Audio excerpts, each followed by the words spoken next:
ensemble de symptômes. Ah, voilà, je vais recommencer. Donc, la définition, merci.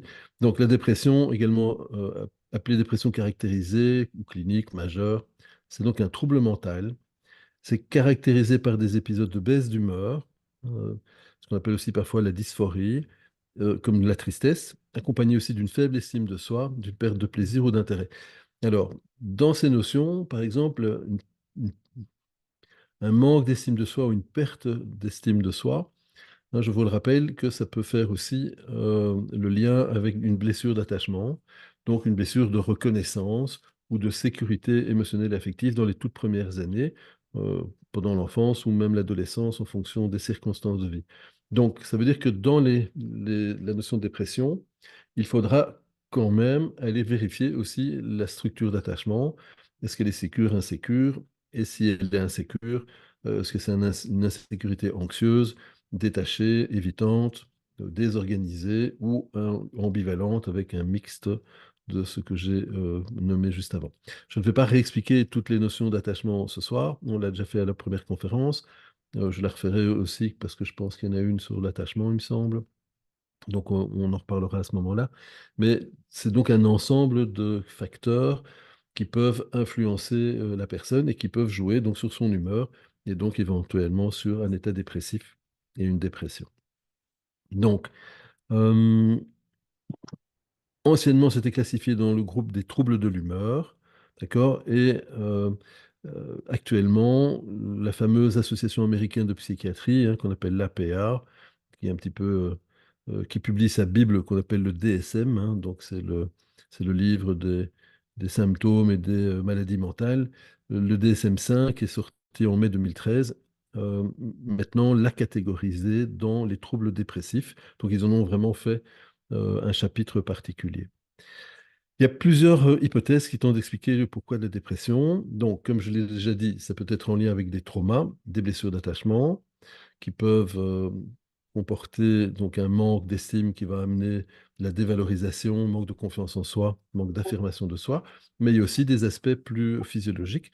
Par exemple, il y a une hypothèse qu'on appelle monoaminergique. Hein. L'hypothèse monoaminergique postule que la dépression serait due à un déséquilibre chimique en monoamine, c'est-à-dire la sérotonine, hein, l'hormone du bien-être, de la joie, de la bonne humeur, la dopamine, qui est aussi une de ces hormones, et la noradrénaline, qui peut répondre aussi à des niveaux de stress dans le cerveau.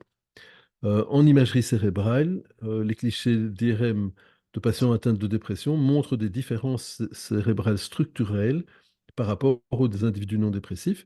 Donc, ça veut dire qu'il y a effectivement des soucis qu'on peut repérer au niveau neurologique. Et donc, évidemment, si vous êtes un petit peu attentif à ce qu'on appelle les, euh, ça y est, évidemment, je veux dire le mot et il m'échappe.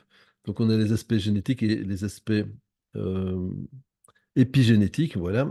Donc on peut avoir donc ça veut dire que les pensées peuvent influencer évidemment notre structure cérébrale et l'inverse aussi. Si par exemple vous avez eu du stress, euh, des difficultés pendant la gestation, après la naissance avec des blessures d'attachement, eh bien parfois certaines zones cérébrales peuvent être hypertrophiées, donc n'ont pas pu se développer dans les meilleures conditions. Exemple, l'hippocampe. L'hippocampe, c'est notre bibliothèque de mémoire émotionnelle, ou les amygdales, qui sont un petit peu notre centrale d'alarme et qui vont gérer aussi les situations de danger.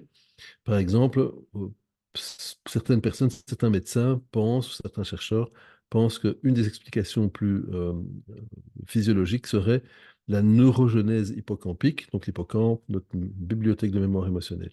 Donc, il pourrait y avoir un lien entre la dépression et la neurogenèse dans l'hippocampe, c'est-à-dire vraiment la genèse de ces neurones et des connexions neurologiques. Et la perte des neurones hippocampiques, trouvée chez certains patients dépressifs, c'est lié à un dysfonctionnement de la mémoire et des troubles de l'humeur. Donc, les médicaments peuvent augmenter les niveaux de sérotonine dans le cerveau, par exemple, ce qui peut stimuler la neurogenèse et ainsi augmenter la masse totale de l'hippocampe et faire en sorte que cette zone cérébrale puisse fonctionner correctement et donc puisse aussi digérer, enregistrer nos souvenirs et pas rester en mode attaque, fuite ou je fais le mort, hein, donc ce fameux réflexe de survie, fight, flight, freeze. Donc, une autre hypothèse, parfois, bon, c'est plus médical, hein, après on va être un peu plus thérapeutique, c'est une hypothèse inflammatoire. Donc par exemple, la dépression majeure pourrait être causée en partie par une hyperactivation de l'axe hypothalamo-pituitaro-surrénalien. Donc en gros, ça veut dire qu'on a à la fois l'hypothalamus, la glande pituitaire et les surrénales, donc les reins, etc. Donc, ça veut dire que ça résulterait d'une réponse neuro-endocrine au stress. Donc, à nouveau, ça veut dire que le niveau de stress étant trop élevé, bah, les reins, les aspects neurologiques, l'hypothalamus, etc., donc sont suractivés ou sous-activés, s'éteignent, et ça va éventuellement amener aussi un élargissement de la glande hypophyse, des glandes surrénales, et ça peut suggérer une perturbation du système endocrinien qui pourrait donc jouer un rôle dans les maladies psychiatriques, notamment la dépression. Dans cet aspect-là, par exemple, on sait que la lumière peut jouer un rôle très important. Pourquoi? Mais parce que la lumière rentre dans l'œil. Il y a des cellules spécialisées qu'on appelle les mélanopsines. Elles captent la lumière, elles transforment l'information au niveau de notre système endocrinien pour dire que la mélatonine, qui est l'hormone du sommeil, doit être très basse au réveil et elle va grandir peu à peu au fur et à mesure de la journée parce que toutes les heures et demie, 2 heures, il y a un passage du train du sommeil qui va augmenter peu à peu la mélatonine. Et donc, normalement, c'est comme un escalier, hein, avec une sorte de petite pique qui va augmenter, ce qui fait que le soir, quand on a suffisamment de mélatonine, ben, on va s'endormir naturellement, et puis pendant la nuit, elle va diminuer jusqu'au réveil spontané qui est censé se faire avec le lever du soleil. Alors, la particularité, c'est que lorsque la lumière n'est pas assimilée correctement, ou il y a un manque de lumière, où il n'y a pas une prise de lumière au bon moment, c'est-à-dire vraiment au moment du réveil, en prenant la même heure, eh bien, on peut avoir un dysfonctionnement de ce système hormonal, de ce système endocrinien, de ce qu'on appelle notre biologie interne, notre horloge biologique. Et là, il y a une série de symptômes qui vont apparaître, je vais les nommer rapidement. Et si trois ou quatre des symptômes nommés sont présents, eh bien, il y a un manque de lumière, c'est-à-dire qu'il y a un manque de stimulation lumineuse à un certain moment donné, parce qu'on n'a qu'une heure et demie, on a 90 minutes, 90 minutes pour les Belges ou les Suisses. On a 90 minutes pour pouvoir intervenir sur le sommeil. Et c'est 90 minutes à partir du réveil, si on prend bien la même heure de réveil. Donc les symptômes sont les suivants. Difficulté à se lever le matin, on est dans le gaz, on est vraiment fatigué, les paupières lourdes, ça veut dire qu'on a encore trop de mélatonine. Des coups de pompe en journée qui peut être important, même violent. C'est vraiment très difficile de rester éveillé. C'est souvent parce que, au lieu d'être comme un escalier, on fait des montagnes russes. Et donc, ça veut dire qu'à certains moments de la journée, on a trop peu de mélatonine par rapport à l'heure où l'on est dans la journée. Et à d'autres moments, on a peut-être un ou deux trains qui arrivent en même temps, ce qui fait qu'on a un afflux de mélatonine qui vont faire que notre système n'arrive pas à digérer cette mélatonine. Et donc, on tombe un peu endormi. Donc, difficulté à se lever le matin, coup de pompe en journée, avance de phase. Je m'endors trop tôt en fin de journée si je m'arrête de bosser, de travailler. Là, je sens que j'ai un coup de mou. Parfois des difficultés à aller se coucher, réveil pendant la nuit, difficulté à se rendormir, irritabilité, saute d'humeur, problème de concentration, problème de mémorisation, une tristesse de fond, donc tous les états dépressifs, notamment qui peuvent être accentuées en automne et en hiver, en tout cas au moment où il y a le moins de lumière. C'est ce qu'on appelle la dépression saisonnière. La libido peut être dans les chaussettes. On n'a pas de libido. Pour les femmes, on peut aussi avoir des règles douloureuses, par exemple. Et on a aussi le sentiment de ne pas avoir d'énergie. On est vraiment raplapla. Et ça peut générer des crises boulimiques. Donc, on a besoin de grignoter, manger, etc. Trois ou quatre symptômes présents dans ce que je viens de nommer, eh bien, ça va amener automatiquement l'idée qu'on n'est pas cadré correctement avec le système diurne, avec le lever du soleil, etc. Et donc, on doit recadrer tout ça. Et ça, on le fait par des appareils de luminothérapie, comme le Psyo, par exemple. Vous pouvez questionner Nawal d'informations, donc les specs. Donc, c'est donc un moment et une connaissance qui est très importante parce que, par exemple, la revue Nature, qui est une revue scientifique assez connue, il y a presque 20 ans d'ici, s'étonnait déjà qu'on ne parle pas suffisamment de la luminothérapie parce que, en général, vous faites cette lumière, vous allez le faire pendant un mois. Certaines personnes ont besoin de le faire plus qu'un mois, mais ça évite beaucoup de médications, c'est-à-dire qu'on peut vraiment supprimer, en général, des antidépresseurs parce que cette lumière va rebooster complètement notre système naturel.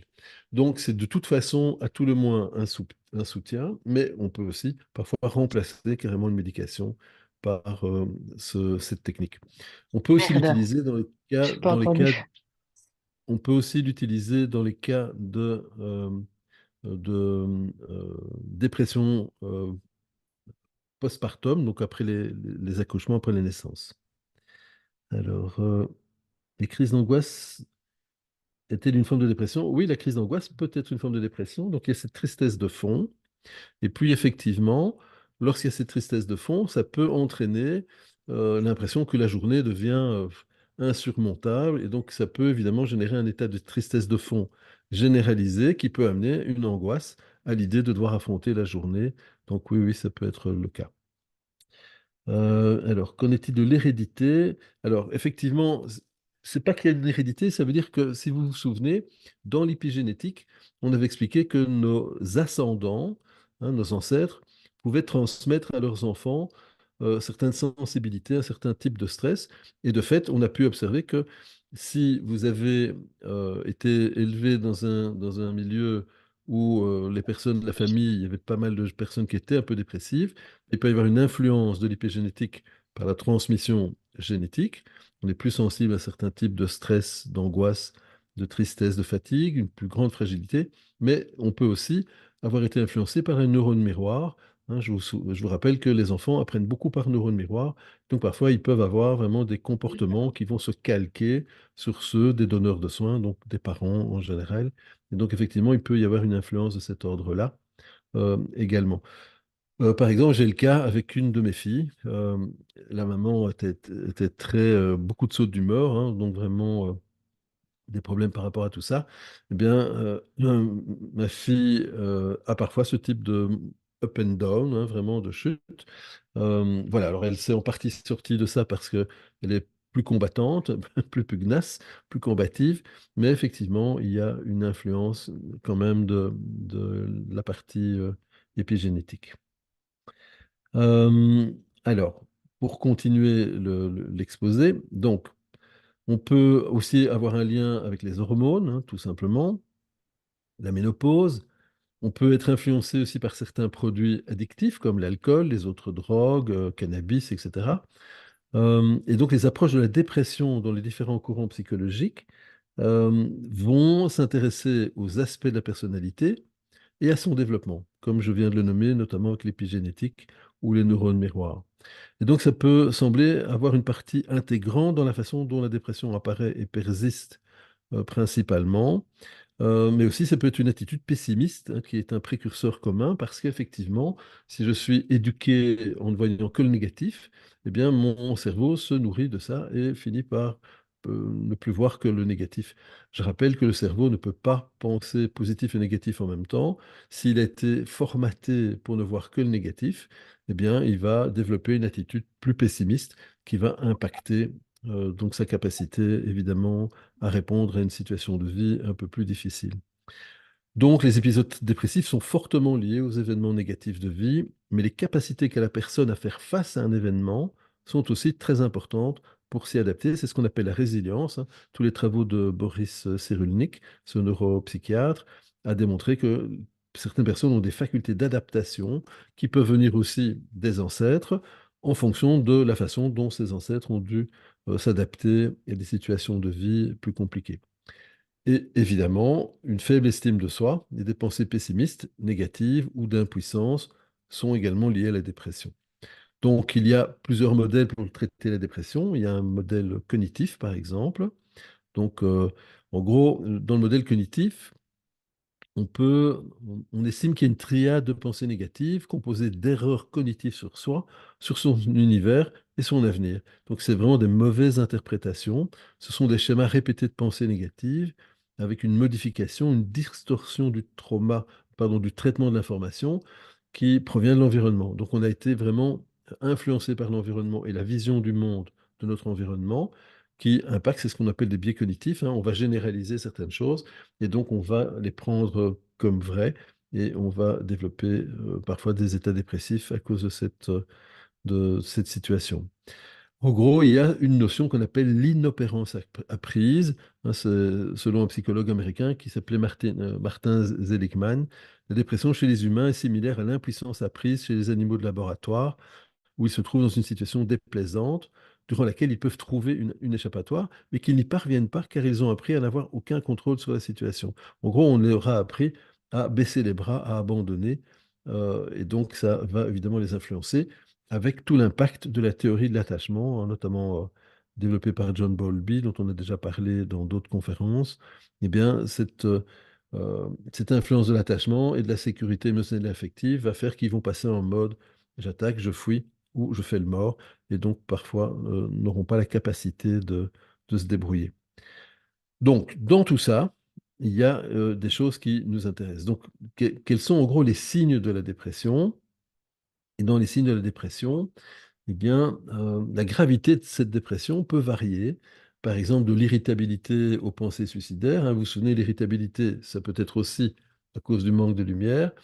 Les pensées suicidaires, hein, pour mémoire, dans les ego states, dans ce qu'on appelle les états du moi, donc les sous-personnalités qu'on met en place suite à des épisodes un peu traumatiques, le roi des pompiers, le roi des protecteurs pompiers, c'est la tentative de suicide, hein, pour mémoire.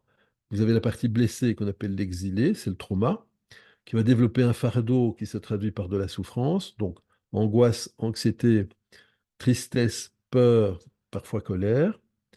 Ce fardeau, ces émotions de souffrance sont là pour attirer notre attention sur le problème, mais si nous n'avons pas la capacité de le faire, parce que nous sommes trop jeunes, trop petits, ou l'environnement n'est vraiment pas sécure, donc on continue à être agressé, on n'a pas cette capacité. Et à ce moment-là vont apparaître ces fameux pompiers, premier type de protecteur, et les pompiers, c'est TOC, rumination mentale, addiction, phobie, comportement excessif. Et donc les ruminations mentales vont être très très importantes. Le roi des pompiers, c'est la tentative de suicide, qui est un appel à l'aide, mais qui est aussi parfois un programme qui dit c'est trop dur, notre seule chance pour arrêter de souffrir, c'est de mourir et c'est de se laisser aller, de se suicider. Et alors on a le deuxième type de protecteur, hein, pour ceux qui ne connaissent pas cette notion, c'est ce qu'on appelle les managers, les parties contrôlantes, qui vont évidemment lutter contre les pompiers. Ça, c'est s'il y a une blessure, mais s'il y a plusieurs blessures, chaque blessure peut avoir l'exilé, forcément, avec son fardeau, leur propre pompier, leur propre manager, et on peut avoir comme ça donc des systèmes complexes qui peuvent interagir les uns avec les autres. Ça peut amener la procrastination, par exemple, avec des parts de moi qui auraient besoin de se mettre en avant pour obtenir de la reconnaissance, et des parts de moi qui veulent surtout pas se mettre en avant pour éviter d'être humiliés ou rejetés, hein, et le système peut se figer. Donc, dans les symptômes euh, persistants qui peuvent affecter la vie quotidienne de la personne, il y a lieu de s'inquiéter si on repère de la tristesse, perte d'intérêt à l'égard d'activités autrefois appréciées, hein, donc des choses qui deviennent bof, hein, on s'en fiche, un manque d'énergie et de fatigue, ça c'est un des symptômes aussi du manque de lumière, une faible estime de soi, une sensation comme l'irritabilité, une faible estime de soi, une sensation de culpabilité sans raison objective, hein, on ne se sent pas bien, c'est de notre faute, on va rechercher à s'isoler, des pensées fréquentes à propos de la mort ou du suicide, hein, on commence à broyer du noir, tout voir en noir, et comme le cerveau ne peut pas penser positif et négatif en même temps, si on commence à le formater à ne voir que le noir, il ne verra que le noir. Des troubles de la concentration, de la prise de décision, ça devient de plus en plus difficile. On peut aussi avoir, par exemple, une lenteur des gestes, c'est-à-dire que la personne vit au ralenti, elle est moins motivée, il y a moins d'énergie, ou parfois elle est agitée, au contraire, avec impossibilité de se calmer. Des troubles ou des excès de sommeil. Parfois, elle veut dormir tout le temps, hein, donc le système veut éteindre la lumière et donc il dit il veut dormir pour ne pas avoir toutes ces pensées, pour ne pas avoir cette journée dont il ne sait que faire ou dont il ne sait plus quoi faire et éviter la souffrance. Perte d'intérêt alimentaire, par exemple, ou au contraire, l'alimentation excessive, hein, les crises de boulimie, pour essayer de se redonner de l'énergie. Et les modifications de ces habitudes alimentaires peuvent entraîner une perte ou une prise de poids, bien entendu, parce que ben, le système est soit stressé, soit ne se nourrit plus, soit au contraire se surnourrit. Donc évidemment, chacun est différent. Et les signes et symptômes typiques de la dépression ne sont pas forcément présents chez toutes les personnes concernées par des troubles dépressifs. En gros, dans le DSM, il faut qu'il y ait un certain nombre de ces symptômes présents sur une durée de temps déterminée pour qu'on puisse diagnostiquer, enfin que le médecin puisse diagnostiquer un état dépressif, et alors il cherchera de quel ordre, de quel type. Voilà. D'autres troubles aussi de santé mentale peuvent apparaître, comme de l'anxiété, hein. Donc, c'est pour ça qu'on retrouve ça. La dépression, c'est la tristesse, mais avec fois l'anxiété. Et parfois l'abus de substances aussi, hein, alcool, drogue, etc. Donc, la présence de ces signes et symptômes ne signifie pas forcément que la personne est concernée par une dépression, parce qu'il faut, c'est comme des grilles de lecture, il faut essayer d'aller repérer dans le système comment la personne se sent et que se passe-t-il. D'accord? Alors, je vois qu'il y a quelques questions. Je vais essayer de vous les reprendre. Alors, euh, pour les formes récidivantes et intermittentes, voire chroniques, est-ce qu'on peut arriver un jour, surtout avec de la prise de conscience et des thérapies, arriver à une rémission complète? Ou y aura-t-il toujours des rechutes? Alors, c'est toujours très compliqué de répondre à ça parce qu'il peut y avoir vraiment dysfonctionnement de type endocrinien, auquel cas le cerveau ne sécrétant pas ou le corps ne sécrétant pas les molécules dont on a besoin d'un support. Maintenant, il existe aussi des médications via des plantes, hein. Donc là, vous êtes aussi à l'école de naturopathie Maroc, qui parfois peuvent aider, hein. Donc il y a des plantes, par exemple, la rhodiola, par exemple, la rhodiola est une plante qui fonctionne très bien comme précurseur ou même pour des personnes en crise dépressive. Ça, c'est à voir avec le médecin ou avec les donneurs de soins. Je conseille toujours d'aller visiter le médecin pour éviter les formes les plus graves, hein, mais effectivement, parfois, dans un début d'état un peu dépressif, les plantes peuvent aider très fortement et même par après.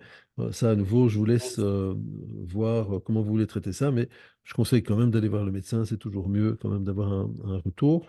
Bon, je ne sais pas si Reda est là, mais si Reda est là et qu'il a envie de s'exprimer, ben, hein, il a évidemment la possibilité de le nommer puisqu'il est médecin. Euh, voilà, donc on peut effectivement normalement réduire, voire éliminer. Ça dépend évidemment du type de dépression et il peut parfois y avoir des rémissions sur plusieurs années, même parfois 10 ans, 20 ans, sans qu'il n'y ait de crise. Ça va dépendre de notre qualité de vie et de notre façon de le gérer. Alors, on voit partout sur les réseaux qu'en modifiant le subconscient, on peut modifier des schémas de pensée récurrentes. Qu'en pensez-vous? Comment faire? Un sujet de conférence intéressant. Alors, on a déjà un peu abordé ça, mais oui, effectivement, en épigénétique, pas mal de recherches ont été faites. Il y a aussi des livres de certains auteurs américains qui sont partie développement personnel, partie thérapie, comme par exemple Joe Dispenza. Il a écrit un livre qui s'appelle Leur superconscience, où il explique un peu le cheminement, notamment de certaines personnes qui ont suivi ces stages. À nouveau, pour ce type de choses, il faut toujours savoir raison garder. Donc, je conseille toujours d'aller quand même consulter un médecin. Et puis, voilà, si vous avez envie de faire votre popote, c'est OK. Bon, moi, c'est ce que je fais, hein. Je prends très peu de médication. Je préfère les voies naturelles. Mais ça ne m'empêche pas quand même d'aller prendre une médication si j'en ai vraiment besoin. L'année passée, j'ai eu deux, trois petites opérations. J'ai limité, par exemple, les antidouleurs, mais je ne me suis pas non plus laissé souffrir pour rien. Donc, il faut trouver un équilibre, voilà, dans toutes ces démarches. Mais effectivement, les recherches qui ont été menées sur la méditation, par exemple, ou certaines formes de travail sur les parts intérieures, comme les ego states, qui sont des choses qu'on enseigne à l'école ESPEC avec Nawel, qui est la responsable de l'école. Eh bien, effectivement, il y a des techniques qui vont permettre... Ah, c'est marrant. On me dit que j'ai changé de langue quand j'ai mis en arabe. Non, j'ai pas mis en arabe, mais c'est peut-être Karim qui a changé, qui a mis en arabe. Donc, Karim, fais attention parce que si tu changes pour moi aussi. Et je vais être plus en difficulté si je dois parler arabe. Je peux dire choukran, un chouïa, mais je vais pas pouvoir lire les instructions. Donc, voilà. Donc, je te laisse gérer ça si c'est toi qui l'as fait de ton côté, mais voilà. Euh, donc, par rapport à ce que je disais, donc, effectivement, il y a des techniques qui permettent de changer les structures et des recherches ont été faites, notamment sur la méditation. Et on a vu qu'effectivement, la méditation permettait de changer des schémas neurologiques, recréer des nouveaux schémas neurologiques, comme par exemple la visualisation qu'on pourrait faire en hypnose ou dans certains types d'hypnose. Je rappelle qu'au niveau de l'école, l'ESPEC, il y a un cours sur l'hypnose qui est programmé. Pour ceux que ça intéresse, même chose, je le donnerai probablement en grande partie. Vous devez vous signaler auprès de Nawal et de son équipe, Khadija, Karim, pour former un groupe et on fixera des dates. Mais effectivement, il y a moyen de modifier ce type de choses. il y a toute une série de techniques différentes. On va par exemple travailler sur des visualisations, on peut faire aussi des expansions de conscience, on peut aussi aller travailler sur les limitations, toutes les croyances bloquantes ou limitantes qu'on va éliminer par des techniques plus verbales, mais aussi par des techniques plus psychocorporelles, comme par exemple le shaking, le tapping, hein. On va tapoter sur des points qui activent le système parasympathique. Le système parasympathique, c'est le système qui dit que vous êtes en sécurité et que vous êtes bien. Donc il y a une façon, il y a plusieurs portes d'entrée pour aller travailler sur tout ce genre de soucis. Andrea, Voilà. Bien penser à couper les micros, c'est chouette, je vois. Hop, je vais désactiver, c'était sous mon nez. Voilà. Donc, alors, qu'en est-il du fait de refouler ses émotions? Est-ce que ne pas faire la mémoire d'un événement ardu, le fait d'être angoissé par notre tort, c'est une conséquence de la dépression? Ben, ça peut être un état dépressif ou ça peut être aussi un symptôme de stress post-traumatique, tout simplement. Je rappelle que dans les techniques que nous enseignons, que ce soit l'EFT clinique, REMAP, mais aussi Self-Emotional Balancing qui va un peu plus loin avec les parts de moi, donc les ego states, on a besoin de l'ensemble pour utiliser le SEB, on a besoin de ces bases, eh bien, on peut aller nettoyer le trauma, même si on n'a pas un accès aux souvenirs conscient. Il y a des techniques qui permettent d'accéder au réseau de souvenirs et on le voit parce que le corps va réagir d'une certaine façon. Voilà, pour ceux qui ont fait l'expérience, si certains ont envie d'en témoigner, ben, ils pourront le dire. Par exemple, le système d'évacuation du stress naturel, c'est le tremblement, hein. Après un choc émotionnel, on reprovoque ce tremblement. Et peut-être que certaines personnes présentes ce soir peuvent en témoigner dans le chat ou à voix haute. Effectivement, quand on utilise ces techniques, le corps va réagir et va évacuer le stress par la remise en route de ces tremblements, d'évacuation des trop-pleins d'hormones de stress. Et donc là, il y a des techniques pour le faire et pour cibler exactement ce qu'on veut éliminer. Et ça peut nous donner accès parfois à des réseaux de souvenirs inconscients et ça permet de vérifier effectivement comment ça se passe. Alors, voilà, donc Karim a remis un message. Alors, les troubles de mémoire et le brouillard cérébral, avec son impact professionnel, est-ce que ça a un rapport avec l'état d'humeur variable dans le temps? C'est des séquelles de la dépression? Ben, ça peut être aussi du burn-out, du bore-out. Le burn-out, c'est quand on a cramé le cerveau parce on a été trop dans le faire et dans l'agir. En gros, on a été pris dans une blessure d'attachement, besoin de reconnaissance, et donc on n'a pas réussi à mettre ses limites. Le bore-out, c'est quand on s'ennuie au sein de l'entreprise. D'ailleurs, ce sont des techniques parfois pour essayer d'éliminer des cadres, par exemple, d'entreprise. On ne veut pas leur payer leur ancienneté. Eh bien, on va les mettre dans une situation, une voie de garage où ils vont s'ennuyer, on ne leur donne pas de travail et les personnes finissent par démissionner et du coup perdent leurs droits sociaux, par exemple. En Europe, c'est classique et là, ça vient un peu des techniques à l'américaine. Euh, voilà. Et parfois, au niveau du burn-out, certaines compagnies se font attaquer, hein. France Télécom, il y a 3 4 ans, je pense, c'était un peu avant le Covid, a eu des gros problèmes parce qu'il y a eu une vague de suicides au sein de l'entreprise, mais c'était vraiment plusieurs dizaines. Et les managers, certains managers se sont fait condamner au pénal et au civil, et au pénal aussi, parce qu'effectivement, il y avait une forme de harcèlement qui avait été institutionnalisée et qui fait que certaines personnes n'en pouvaient plus, elles étaient pressées comme des citrons, et le système finissait par dire il faut que je sorte de là, et roi des pompiers, et passage à l'acte par le suicide. Donc il faut faire attention effectivement à tout ça. Euh, et donc le brouillard cérébral, ben, ça dépend un petit peu de ce qui s'est passé. Ça peut être aussi parfois des effets secondaires de la médication s'il y a une médication, d'où l'intérêt d'essayer d'autres techniques comme justement évacuer le stress dans le corps ou parfois utiliser certaines plantes pour limiter les effets secondaires. Les plantes en général n'ont pas d'effets secondaires ou très peu. Ça permet de... Ah, Karim, c'est pas toi qui avais fait pour la langue arabe? Ok, alors, merci. Je sais pas ce qu'il y a eu alors. Voilà. Alors, d'autres questions? Mais ça, c'est des questions plus techniques, hein. Sur les formations, est-ce qu'elles sont présentielles ou en ligne? Il existe les deux. Il existe aussi une version qui est mixte. Donc ça, à nouveau, renseignez-vous auprès de l'ESPEC. Mais donc, on a prévu les deux. Il y a des cours. Par exemple, toutes les parties théoriques, souvent, ont été déjà enregistrées. Nous avons les cours enregistrés parce que en Belgique, en France, on donne des formations depuis une vingtaine d'années avec IAU Therapeutia. Il y a IPRA maintenant que je co-dirige avec Ulrike Wessenbacher. Et donc, il y a une collaboration avec les specs pour toutes les parties théoriques. Et parfois, donc, les parties pratiques sont faites, elles, en présentiel. C'est plus facile de faire des pratiques en présentiel. Donc, il y a moyen vraiment de combiner les deux. Je rappelle qu'il existe aussi une formation à la psychothérapie, hein, donc, qui est donnée avec tous les modules. Ça va de la prise en charge de l'accueil, la demande, le ciblage, le plan de traitement, les traumas simples, complexes, les blessures d'attachement. Voilà, il y a toute une série de techniques de cet ordre-là et différents outils qui sont enseignés.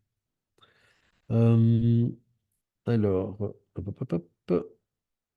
Actuellement, on parle de techniques de sophrologie, de respiration cohérence cardiaque.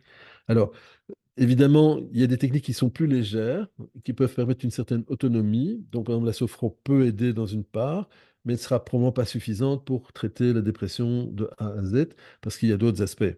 Il peut y avoir des blessures d'attachement, il peut y avoir eu des traumas, il peut y avoir justement cette dérégulation, par exemple, par le manque de lumière. Il peut y avoir aussi des aspects épigénétiques, des croyances installées, donc ça nécessite un travail un petit peu plus complet. La cohérence cardiaque, c'est des choses qu'on utilise. Je l'utilise par exemple aussi en SEB, mais j'utilise avec une intention de compassion, par exemple. Il y a de nouveau quelqu'un qui a un micro, c'est Swad. Je désactive. Voilà. Euh, voilà. Donc c'est important euh, de comprendre que ce type d'approche nécessite une boîte à outils. Hein. Vous ne savez pas le faire avec un seul outil ou une seule méthodologie, un seul modèle. C'est très rare. Parce que l'être humain, ben, il est complexe. Voilà, il peut avoir plein de paramètres dans son histoire de vie. Et donc, il faut toujours mieux avoir une boîte à outils avec plusieurs outils. Ça va faciliter le travail. C'est d'ailleurs ce qu'on enseigne à l'ESPEC. Hein. C'est des approches intégratives. Il y a à la fois du courant TCC, donc cognitivo-comportemental, du courant TCC, mais troisième vague, l'aspect plus hypnose, l'aspect humaniste, l'aspect ego states, donc les parts, les sous-personnalités. Il y a des parties plus autour de l'hypnose, autour de la psychologie énergétique qui fait partie du courant troisième, comme le MDR, de courant de troisième vague des TCC, puis qui sont des méthodes aussi plus douces pour les personnes les plus chargées, mais tout aussi efficaces. C'est justement ça l'intérêt de découvrir de nouvelles techniques. Ah, Dunia, il faut ton micro. Voilà, je vais le couper. Voilà, et donc on a plein d'autres approches, l'approche humaniste aussi centrée sur la personne. Donc c'est vraiment une approche intégrative à travers certains outils et techniques qui permettent de justement de ne pas être bloqué parce qu'on n'a qu'un seul modèle et donc si on est bloqué avec la personne, on ne sait plus aller plus loin. Euh, alors, attendez, hein, parce que je vois qu'il y a plein de questions, je veux pas les rater. Voilà.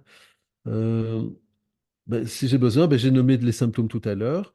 En fonction des symptômes présents, si tu as des symptômes dans tous ceux que j'ai nommés qui étaient présents, ben, ça vaut la peine d'aller effectivement de toute façon aller voir un médecin, mais ça vaut la peine aussi d'aller voir probablement un thérapeute parce qu'il y a toujours des aspects aussi un peu plus psy, plus émotionnels, avec des techniques justement dont on vient de parler et d'autres qui vont permettre de t'autonomiser, mais aussi parfois d'aller réparer des blessures qui peuvent être à l'origine du trauma. Je vous donne un exemple parce que c'est un exemple que j'ai vécu avec une de mes patientes. J'avais une patiente qui était étudiante en psycho. Elle vient me voir parce qu'elle souffre de dépression lourde depuis, c'était au moins une dizaine d'années. Et donc, quand je cherche à travailler avec elle sur le sujet, donc on arrive à un moment donné au cœur du problème. En réalité, ce qui se passait, c'est que sa maman n'arrêtait pas de lui répéter depuis plus de 10 ans, ah, hein, si tu n'étais pas aussi malade, ça fait bien longtemps que je ne serais plus là. Sous-entendant que si elle n'était pas aussi malade, ça fait bien longtemps qu'elle se serait suicidée. Elle aurait mis fin à ses jours. Donc ça s'est transformé dans le cerveau de ma patiente en, bah, si je guéris, ma maman va se suicider. Et donc il y a une part de cette étudiante qui, c'est ce qu'on appelle un conflit de loyauté, hein, donc se sentait obligée de garder sa maladie parce que sinon sa mère se suiciderait. C'était une forme de chantage affectif indirect de la maman, conscient ou inconscient, je ne sais pas parce que je ne connais pas la maman, mais ça a vraiment généré un blocage chez l'étudiante. Quand on a relevé ce problème, ben, on a pu travailler sur les aspects émotionnels que c'est pas aux enfants à protéger les parents, c'est au départ les parents qui protègent les enfants, mais par contre on peut aider nos parents, on peut les aider à se faire accompagner, aller aux bons endroits pour avoir un accompagnement qui permette de les guérir. Mais c'est pas à moi à porter la souffrance de mes parents jusqu'à me laisser mourir moi-même. Là, il y a un bug dans le système. Donc, ça fait partie de la blessure d'attachement, évidemment, la peur d'abandon, la peur du rejet. Donc ça, c'est des choses qu'on peut travailler. Et du coup, si on les répare, on ramène cette énergie à la vie plutôt que dans les aspects négatifs. Donc on est en train de reformater le cerveau à repenser positif, hein, et à pouvoir redévelopper l'estime de soi, la confiance en soi, et donc l'affirmation de soi pour pouvoir revenir dans la vie. Euh, donc ça, j'ai déjà répondu. Présentiel ligne, il y a les deux. Voilà, blablabla. Alors, est-ce que le burn-out est considéré comme une forme de dépression? Non, donc il y a une différence entre le burn-out et la dépression, même si les deux parfois peuvent être combinés. Le burn-out, c'est vraiment un syndrome d'épuisement professionnel ou parfois parental, parce que, en gros, notre système a trop donné, on n'a pas fait attention à nos besoins, on ne s'est pas respecté. Parfois, c'est parce que la compagnie, la société, l'entreprise pousse, nous donne des objectifs irréalistes, et donc on s'épuise à la tâche parce qu'une part de nous a besoin de reconnaissance et par peur d'être rejeté, jugé, etc., pas à la hauteur, on force. Et évidemment, cet épuisement peut amener une tristesse de fond qui peut se transformer en dépression. Voilà. Mais l'inverse, normalement, c'est plus rare. Si vous êtes en dépression, vous n'allez pas développer un burn-out, sauf si vous êtes en dépression et que vous êtes en plus en train de travailler dans une compagnie qui vous presse et dans laquelle vous vous épuisez. Donc, le burn-out, syndrome d'épuisement, c'est des choses qu'on travaille aussi. Et la dépression, c'est vraiment une tristesse de fond qui souvent est devenue une tristesse généralisée. Voilà, et donc les traitements, même chose, ben, c'est ce que j'ai déjà expliqué. Il y a des traitements médicamenteux, il y a des traitements par plante, il y a des traitements par des aspects plus émotionnels, avec ça va des réflexes archaïques à la blessure d'attachement, à l'estime de soi, travailler sur les parts, travailler sur les moteurs de la dépression et ramener la joie, c'est-à-dire vraiment travailler sur toute cette capacité à s'aimer soi-même, hein. Dans les états dépressifs, les gens ont beaucoup de mal à s'aimer, et donc c'est tout un travail qu'on appelle de réparation et qu'on utilise par exemple en Self-Emotional Balancing, si vous connaissez déjà le l'EFT clinique ou le RIMAP par exemple. Alors, il n'y a pas de cours où il n'y a pas de cours ou le meeting en anglais. Est-ce qu'il y a un cours à Tanger? Alors, en anglais, c'est pas donné tel quel, en tout cas. Voilà. Maintenant, si vous avez tout un groupe qui veut qu'on le fasse en anglais, on peut le faire en anglais. Alors à Tanger, non. Même chose, si vous voulez nous inviter à venir donner des cours avec les specs à Tanger et que vous avez un groupe suffisant, c'est-à-dire il faut compter une quinzaine de personnes, il n'y a pas de souci, on sait le faire. Si c'est des groupes plus petits, c'est plus délicat parce qu'il y a toutes les charges de coûts, de salles, etc. Voilà, mais voilà, si si vous avez un groupe ou si vous pouvez l'organiser, vous contactez Nawal et on le fera avec plaisir. Comment puis-je aider quelqu'un qui souffre de dépression? Ben, même chose. Donc, Fahad, je ne sais pas quel est ton métier. Euh, Si c'est à titre professionnel, ben, il faut se former à accompagner ce type de public parce que ça ne s'invente pas. On se forme ou on fait des supervisions pour apprendre comment faire, en sachant que la formation, évidemment, sera moins coûteuse que de se faire superviser pour toute la formation, hein, parce que les coûts ne sont pas du tout les mêmes. Voilà, maintenant, si c'est à titre personnel, ça, c'est différent. Si c'est à titre personnel, comment est-ce que je peux l'aider? Ben, par exemple, ce qui est important, c'est d'aller parler de ça avec lui, mais on va stimuler, par exemple, le bord des doigts, comme on va faire le tapping, parce que si je parle d'un sujet qui me touche et que je ne fais rien, je charge la mémoire traumatique. Donc, toujours au moins combiner cela avec une stimulation, par exemple, de points d'acupression, pour évidemment chercher à calmer les choses. Parlez gentiment aux gens, hein. Si vous dites, oh là là, mais hein, allez, hein, sors de ton lit, il faut y aller, hein, écoute, allez, viens, etc. Ça, c'est surtout ce qu'il ne faut pas faire, parce que en général, quand vous faites ça, ça va juste renforcer la croyance et la conscience des parts blessées qu'on ne les écoute pas, qu'on ne comprend pas ce qu'elles vivent, et donc ça va les isoler encore plus. Non, il faut vraiment exprimer de la gentillesse, du temps, nos préoccupations, le fait. Donc en gros, on va faire ce qu'on appelle des approches centrées sur la personne, ça fait partie des courants humanistes. On va les reconnaître ce que l'autre vit. Si on reconnaît ce que l'autre vit, ça lui permet de se sentir entendu, et en général, ça va amener plus de calme dans le système. Et si on peut combiner ça avec d'autres techniques comme le tapping, etc., hein, qu'on enseigne à l'école, eh bien, à ce moment-là, on peut arriver à sortir la personne en partie ou totalement du problème. avec tous les paramètres que j'ai déjà nommés préalablement et tous les déclencheurs utiles. Donc on peut demander à la personne si elle souhaite vous parler de ce qu'elle ressent. On peut se concentrer sur son ressenti, par exemple, et sur les changements qu'on a remarqués, plutôt que sur la possibilité qu'elle souffre de dépression. Voilà, si la personne dit qu'elle se sent triste ou abattue, par exemple, demandez-lui depuis combien de temps ça dure, est-ce qu'elle a parlé à quelqu'un, de ce qu'elle ressent. Et on peut se préparer à plusieurs réactions, hein, le soulagement, l'indifférence, la colère. En gros, il ne faut pas prendre à titre personnel. Pourquoi? Parce que parfois, il y a des mécanismes de défense qui vont nier les changements d'humeur, de comportement ou de fonctionnement, parce qu'on n'est peut-être pas la bonne personne, c'est peut-être pas le bon lieu ou le bon moment, ou simplement c'est un mécanisme de défense de la personne qui souffre et qui n'est pas encore tout à fait prête à communiquer ou à partager ses états intérieurs. Donc, n'oubliez pas que les pensées, les sentiments, les croyances de la personne correspondent à sa réalité, et donc on doit être prêt à les accepter sans les remettre en question. Donc, une des premières choses qu'on fait en thérapie, c'est toujours reconnaître ce que la personne vit, et après on va faire un recadrage, on va essayer de la ramener vers une autre perspective, mais non directive. On doit être non directif pour laisser le système de la personne aller jusque là où elle est prête à aller à ce moment-là, sans forcer. Parce que si on force, vous allez renforcer des résistances, et à un moment donné, ça va casser. Euh, voilà, donc, certaines personnes qui se sont rétablies d'une dépression peuvent avoir une rechute de leurs symptômes. Donc, même chose, voilà, c'est simplement, soyez en conscience que parfois ça arrive, et donc restez simplement toujours dans cet accueil, dans cette gentillesse, voilà, sans, ne submergez pas la personne avec trop d'informations ou trop de ressources, ça ne sert à rien. Donc, euh, voilà, comment offrir notre soutien? Ben, vous pouvez considérer la personne avec respect et dignité, quel que soit son état intérieur. Offrez un soutien émotionnel constant et de la compréhension, sans vous épuiser vous-même. Donc, il ne faut pas être dans nos parts sauveuses, parce que sinon, vous allez vous épuiser.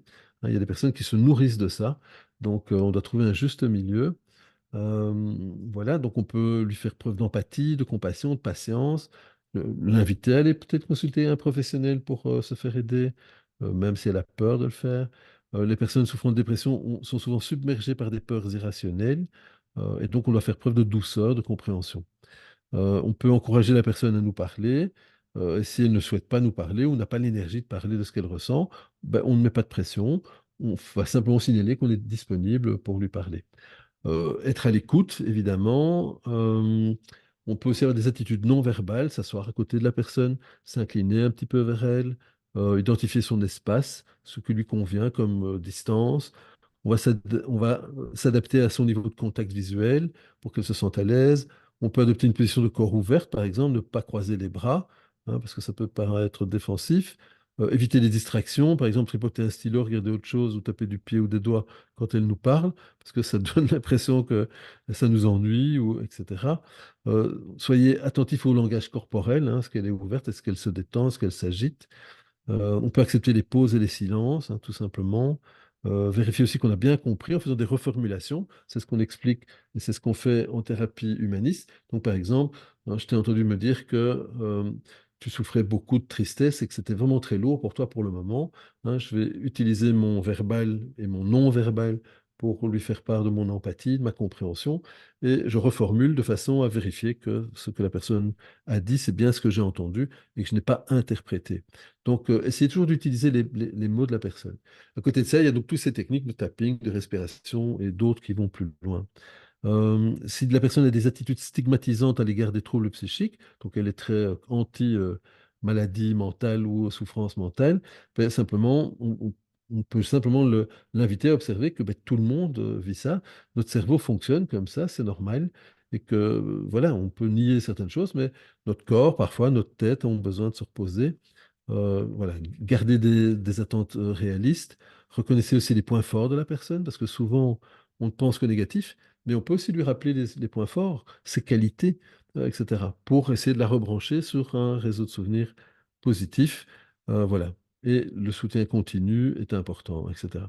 Mais les choses, en tout cas, à ne pas faire, hein, il sert à rien de dire à la personne de se secouer, de s'en remettre, de se ressaisir, se reprendre en main, parce que si c'était possible, elle l'aurait déjà fait. Donc, ne pas dire que c'est dans sa tête, hein, ou qu'il faut simplement s'occuper ou sortir davantage, parce que tout ça, c'est très culpabilisant. Et quand la personne a déjà peu d'énergie, elle va se sentir encore moins entendue, elle va se culpabiliser encore plus. et elle va passer en mode encore, ça sera encore pire. Ne banalisez pas non plus les expériences de la personne en la poussant à sourire, même si évidemment, si je souris, ça va me faire sourire, ou à se détendre, mais tentez plutôt des approches du genre, écoute, euh, ouais, c'est vrai qu'à certains moments, ça peut être difficile, et peut-être qu'à d'autres moments, tu observes que c'est un peu moins difficile. Est-ce qu'à certains moments dans ta journée, tu sens que c'est dur? Parce qu'à d'autres moments dans ta journée, tu sens qu'il y a un peu plus de légèreté? Quand tu promènes ton chien, quand tu vas dans le bois, par exemple, ou si tu vas à la côte. On va essayer d'éviter de donner à la personne des étiquettes, hein, parce que ça peut être stigmatisant, style maladie mentale, etc. Je rappelle qu'un diagnostic ne peut être posé que par un médecin. Et par exemple, voilà, on va pas dire, je pense que tu traverses un épisode dépressif majeur, donc on va plutôt lui dire, écoute, ça vaut peut-être la peine que tu ailles consulter un professionnel pour voir ce qui se passe, parce que regarde dans quel état je te ressens.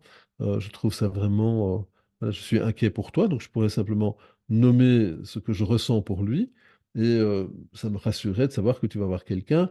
Est-ce que tu as besoin d'aide? Est-ce que tu voudrais que je vienne avec toi? Je te laisse réfléchir. Et si tu le sens, ben, je le ferai avec plaisir. Donc montrer notre soutien, notre inquiétude, mais bienveillante, et notre sollicitude, voilà, chercher le mot, et on va essayer de lui exprimer ça. Ne pas harceler la personne, évidemment, surtout pas, etc. D'accord? Si la personne ne communique pas bien, ne répond pas vraiment aux questions, surtout n'interrompez pas, ne critiquez pas, voilà, pas de frustration, soyez juste dans l'accueil. Parfois, la personne ne sait pas le faire autrement. Si la personne se met en colère au cours de la conversation, même chose, on peut essayer de comprendre d'où vient sa colère, mais ce qui est surtout utile, c'est lui simplement reconnaître, bah, écoute, ok, je vois qu'il y a une part de toi qui est en colère. Voilà, je ne sais pas pourquoi. Si tu sais pourquoi, je suis prêt à t'entendre. Si tu as besoin que je fasse les choses un peu différemment, exprime-le-moi, je serais ravi de pouvoir le faire si c'est possible. Vous voyez, donc on ne promet pas des choses impossibles, mais on marque bien à nouveau notre sollicitude, notre compréhension. Voilà. Donc, bon, parfois, c'est des différences culturelles aussi qui peuvent bloquer, hein, entre le verbal, le non-verbal, le contact visuel, etc. Donc, voilà. Observez aussi chez vous ce qui se passe, parce que souvent, on peut se sentir impuissant, et ça pourrait évidemment activer chez nous toute une série de systèmes de défense. Alors, est-ce que travailler sur la faible estime de soi va améliorer les autres symptômes de la dépression? Ben, en tout cas, c'est une base. Ça peut déjà amener plus de sécurité intérieure, donc plus de confiance et donc plus d'affirmation. Donc, ça peut aider avec les bémols que j'ai nommés au début. C'est que parfois, il y a des aspects purement physiologiques. Euh, voilà, hein, le système endocrinien qui dysfonctionne. Ça peut être des suites de blessures d'attachement et de trauma. Il faut aller nettoyer ça aussi. Si vous laissez les foyers d'infection présents, le corps refera une inflammation. Donc, on doit traiter les deux. Euh, voilà, en guise de remerciement pour votre présent. Ah, c'est Karim qui a écrit ça, je suis en train de dire. Merci Karim. Alors, d'autres questions. La dépression peut-elle se transformer en un trouble de la personnalité, en l'occurrence bipolarité? Eh ben, la bipolarité, ça peut être effectivement un des symptômes, la dépression peut être un des symptômes de la bipolarité, puisque c'est la maniaco-dépression, hein. Donc, la bipolarité, c'est en général un problème plus physiologique, hein. Ça peut être aussi des conséquences de maltraitance, de négligence pendant l'enfance. Donc, pour ça qu'à nouveau, on reparle de l'épigénétique et des blessures d'attachement. Mais donc la bipolarité, c'est vraiment le passage entre des phases où je suis hyper puissant et des phases où je suis hyper dans la dépression. Et il y a différentes formes de bipolarité. Certaines, c'est des fluctuations qui sont plus douces, mais plus lentes, mais plus longues aussi dans le temps. Et parfois, c'est plus up and down. Voilà, il faut juste comprendre que là, il y a des choses qui peuvent altérer les choses. Par exemple, la luminothérapie dont je parlais tout à l'heure, dans les cas de maniaco-dépression, de bipolarité, on doit éviter la lumière, en tout cas on doit limiter la lumière, parce que parfois c'est trop excitant et ça peut faire basculer en phase maniaque. Alors c'est quand même aidant parce que souvent ils ont tous les symptômes de manque de lumière, mais au lieu de faire une session, par exemple, le psy dont je parlais tout à l'heure, qui est un peu moins de 6 minutes le matin, on va peut-être faire que 2 minutes ou 3 minutes avec l'intensité minimale pour voir comment la personne réagit. On en parle avec le psychiatre ou le médecin traitant pour que le médecin soit au courant et puisse vérifier. Et nous, en tant qu'accompagnant, que thérapeute, on doit aussi avoir des sessions peut-être un peu plus, ou en tout cas des prises de contact plus régulières pour vérifier que c'est pas trop excitant, sinon il faut diminuer la dose de lumière, par exemple. Euh, voilà, donc par exemple dans la luminothérapie, hein, les maladies dégénératives de l'œil, donc là où la lumière blesse l'œil, on ne peut pas utiliser ce type d'appareil. Voilà, donc en tout cas, j'accompagne régulièrement de la bipolarité, j'ai pas de problème avec ça. Mais il faut mesurer les niveaux et on peut aider la personne à se stabiliser. Les points de tapping peuvent aider à stabiliser. Le shaking qu'on utilise et qu'on apprend en self-emotional balancing aussi. Voilà, les points remap aussi. Il y a plein de façons d'intervenir. Pour moi, ma mère m'avait crié, m'a crié dessus quand j'étais jeune. Depuis ce jour-là, j'ai l'apparence quelqu'un qui a peur. Euh, c'est pas nécessairement un état dépressif, c'est plutôt un état anxieux, mais il faudrait voir avec les symptômes de la dépression qu'on a passé en revue tout à l'heure. Il peut aussi avoir des aspects un peu anxieux, pardon, un peu dépressifs, mais ça ressemble plutôt à un trauma et une blessure d'attachement dans ce que tu racontes, Farhat. Alors, vos coordonnées, prenez rendez-vous. Alors, voilà, donc pour des thérapies avec moi, pour ceux qui veulent le faire, quand je viens au Maroc, donc vous pouvez me voir en live. Là, pour moi, c'est à Mohamedia. Maintenant, si vous voulez m'inviter à Tanger, avec plaisir, c'est un groupe. Donc, souvent, en fin de journée, donc on termine les formations vers 5 heures. Euh, Après la formation, il y a souvent une, deux, parfois 3 heures de consultation pour les personnes qui veulent faire des consultations plus individuelles. Si vous voulez le faire en direct sans que ça soit en présentiel obligatoirement, alors vous pouvez le faire. Je vais vous mettre mon site voilà, dans le chat. Vous pouvez prendre directement rendez-vous.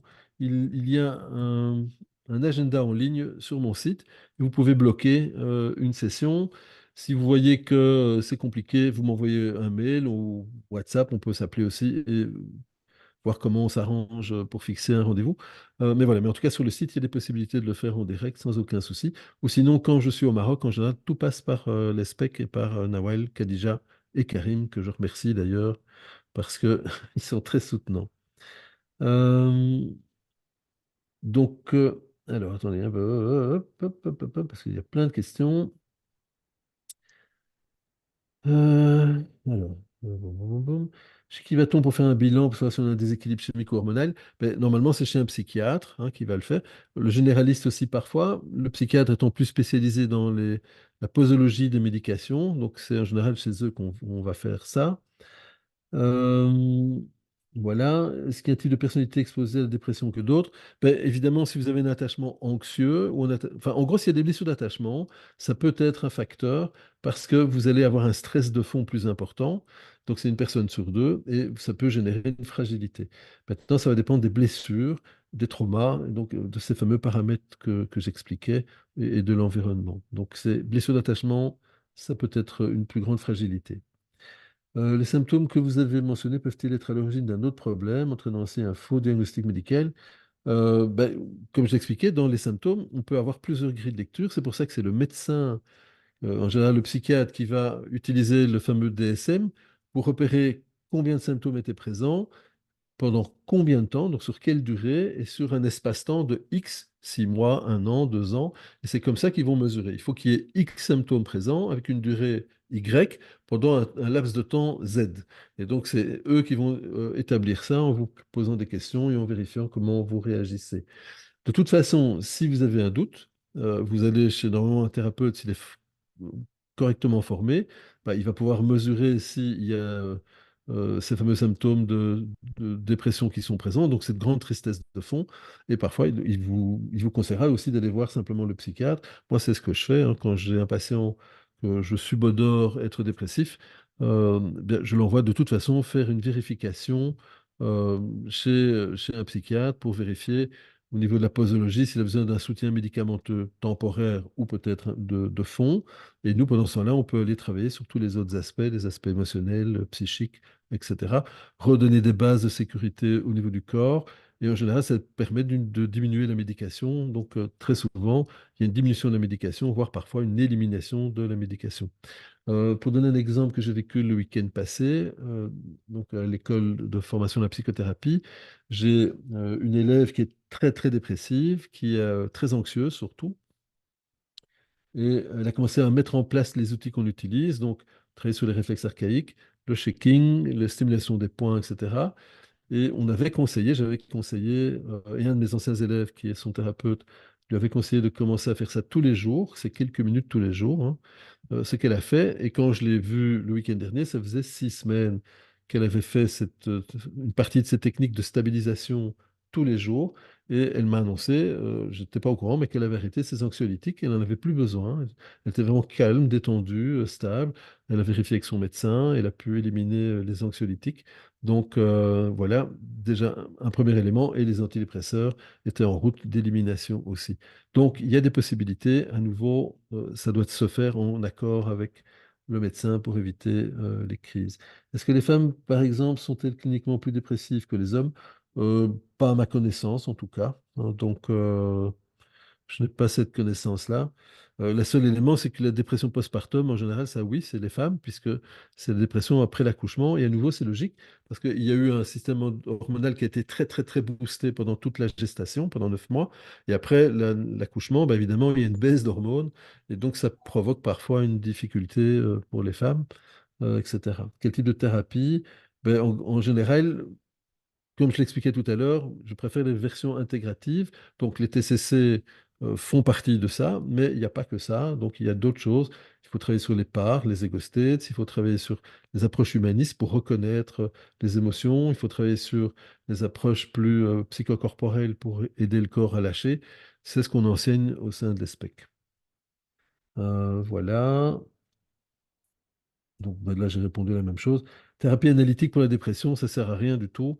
Oui, vous allez comprendre ce qui se passe, mais il faut comprendre que les approches psychanalytiques, elles servent à comprendre ce qui se passe. Elles ne servent pas à réparer. Et s'il y a des traumas, et des blessures d'attachement, ça devient très compliqué parce que dès qu'il y a des traumas complexes, le fait de parler du problème, ça renforce le problème. Ça donne l'impression de soulager dans un premier temps, mais en arrière-plan, ça renforce les parties blessées parce que le cerveau, lui, ne fait pas la différence. Si je parle du problème ou si je le vis, c'est kiff kiff bourricot. Donc, donc le cerveau va se renforcer. Et donc, c'est pour ça que vous pouvez faire 10 ans de psychanalyse et vous avez toujours les mêmes phobies ou les mêmes peurs. Vous comprenez très bien pourquoi elles se déroulent, mais elle reste présente. Donc, donc cette approche n'est pas faite pour travailler sur les traumas, elle est faite pour comprendre comment on fonctionne, ce qui est bien, hein, mais c'est pas réparateur. En tout cas, ce n'est pas suffisant. Ou alors, ça va renforcer des parties contrôle et mentales euh, très souvent. Comment faire lorsque on sait que la personne est dépressive mais utilise aussi de la manipulation, victimisation? Ben, là, ça fait partie d'un autre cours, non, comme j'expliquais. Hier, j'ai donné le cinquième module sur 8 de toute une formation sur la manipulation et rompre l'emprise du manipulateur. C'est une formation qui sera donnée à l'ESPEC aussi. Vous devez simplement vous signaler auprès de Nawel, Khadija, Karim.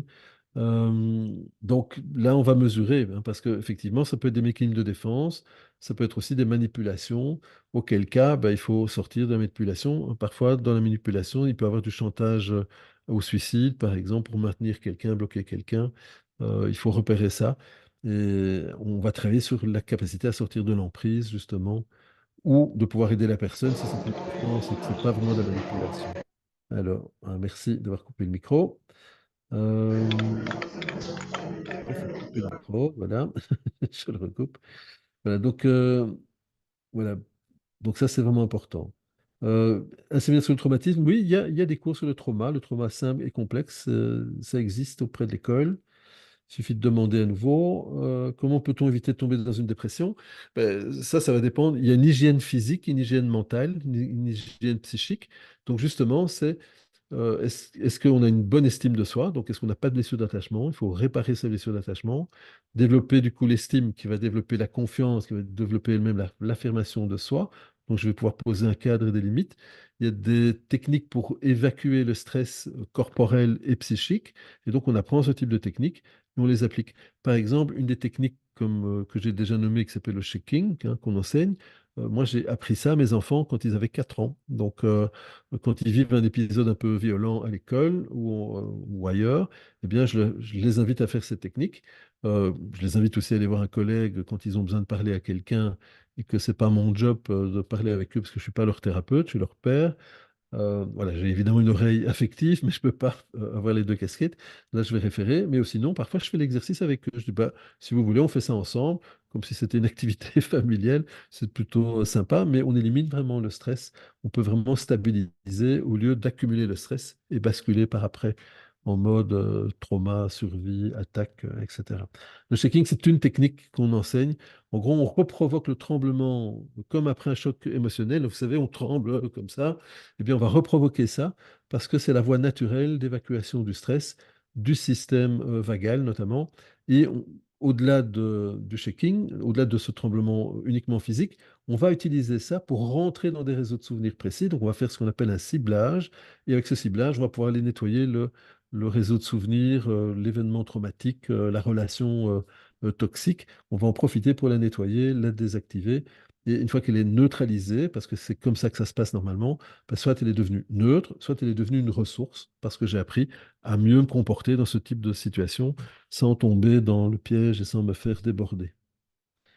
Euh, voilà. Est-ce que la dépression peut basculer vers une personnalité borderline?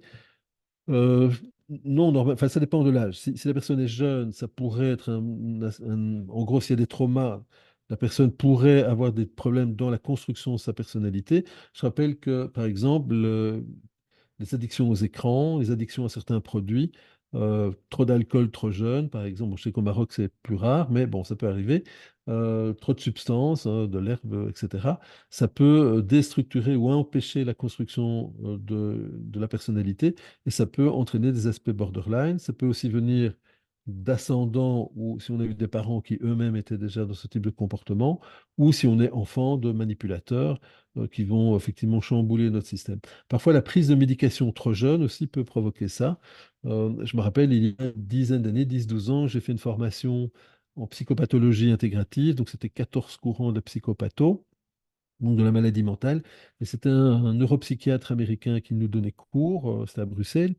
Et lui était devenu neuropsychiatre parce qu'il avait assisté à ça, un de ses amis, à 4 ans, avait été diagnostiqué schizophrène, ce qui est évidemment complètement aberrant, et il l'avait bourré d'anxiolytiques et de psychotiques.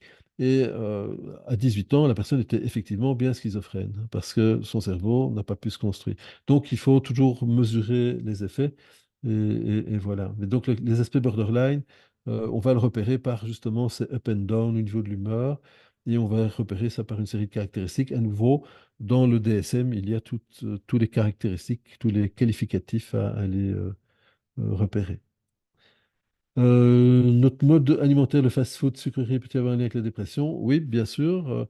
En gros, si vous êtes dans des addictions, c'est des formes d'addiction, ça peut générer, si vous êtes privé de sucre, ça peut générer des états un peu plus dépressifs ou des hauts et bas dans l'humeur, parce que ce sont des excitants suivis d'une baisse, hein. C'est comme quand on prend certaines drogues, on peut avoir une chute, ce qu'on appelle une décompensation après la prise, et donc ça peut effectivement amener des choses. Par rapport aux conférences passées, normalement sur le site de l'ESPEC, il y a, comme Karim l'a noté, il y a les replays des conférences. Vous pouvez y avoir accès également. Voilà au niveau des questions, et je vois que nous avons déjà terminé notre heure. Il y a Bouchra qui arrive un peu tard. Donc voilà, je prends une dernière question si vous voulez, comme ça, s'il y en a encore, hein, ou sinon. Et donc, nous allons donner évidemment une formation autour de toutes ces données. Elle fait partie aussi de la formation complète en psychothérapie et à la relation d'aide. Il y a des modules particuliers qui peuvent être aussi donnés. C'est pour ça on vous fait cette conférence. Lundi prochain, je ne sais plus le thème de la conférence, ça, il faut que vous me le rappeliez. Ça, Karim, si tu sais retrouver le thème de la conférence de lundi prochain, qui sera aussi à 19 heures. Il y en aura encore une le samedi 4, mais là, ça sera à midi pour moi, donc c'est 11 heures pour vous, je pense. Voilà, l'abandon et la séparation, ben voilà, on va aller encore un petit peu plus loin. Et celle de samedi, tu sais, le 4, c'est laquelle c'est, Karim? Je ne me rappelle pas.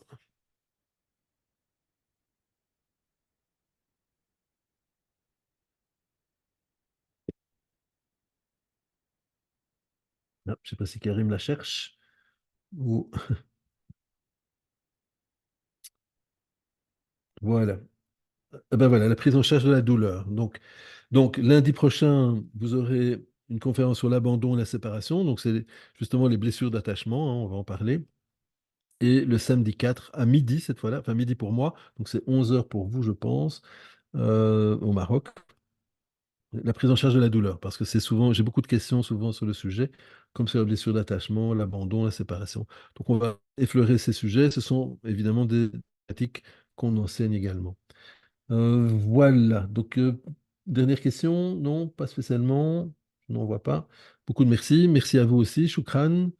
Et voilà, je vous souhaite une excellente fin de journée.